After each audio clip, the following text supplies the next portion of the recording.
Hi there, Kia Picanto owners. Have you ever faced the malfunctioning trunk handle switch like me? You are not alone. It turns out this is a common problem in many Kias, as you can see here. Yep, but no worries, I've got you covered. In this video, I'm gonna walk you through simple steps to replace the faulty trunk handle switch. And by the end of this guide, you will be able to tackle this issue yourself and get the trunk handle working smoothly again. Let's dive in.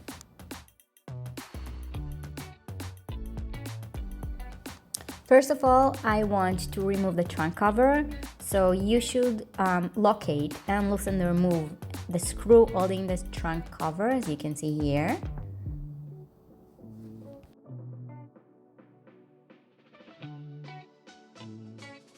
Next thing you want to do is to take off the trunk cover to access the inside. No worries, it's a little bit hard, but use your power to do so.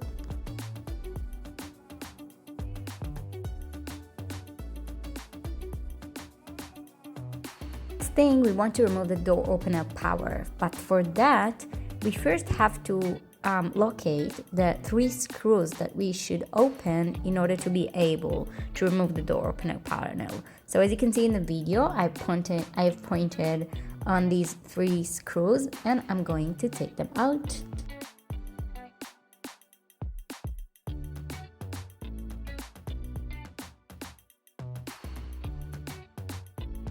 Perfect. So after I unscrew and remove the 3 screws I've showed you that are holding the panel, I want to close the baggage door and remove the door opener panel with the Kia logo on it, as you can see here. Yep, and I did it.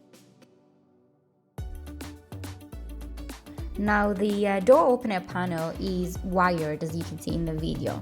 I first want to expose the electrical components of the button. For that, I will identify and remove the 2 screws, as you can see in the video, and then I'll be able to open it and replace the button.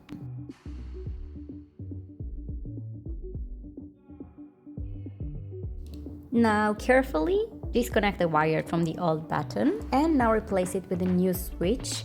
I should mention that I purchased and replaced the switch from AliExpress, which is really cheap and good, but be aware the connection might differ. I experienced firsthand that it turned out I needed to manually wire myself the wires because it didn't match. So before making a purchase, ensure the compatibility to save yourself some hassle, and checking this before can truly make your life easier.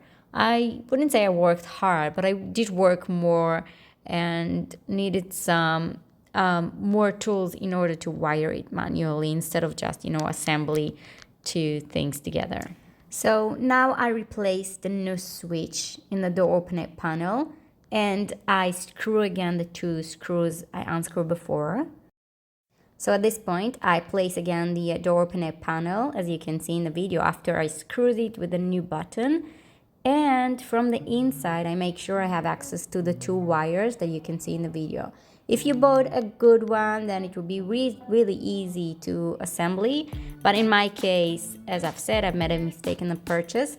So I have to connect it manually to this part of the car, as you can see.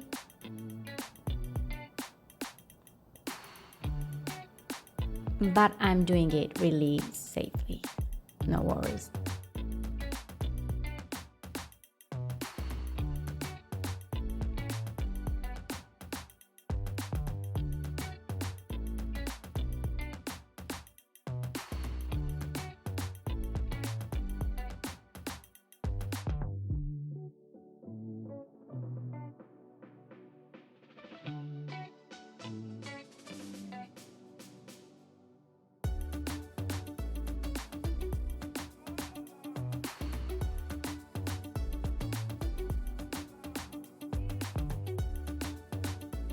So I connected the wires and I fixed it with the help of this white tick, as you can see in the video. It's very easy to remove, don't fight with it.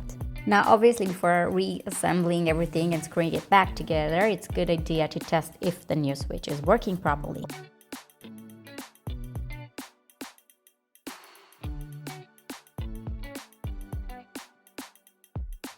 Okay, great. Now we are going to screw everything back together, the exact same order with date at the beginning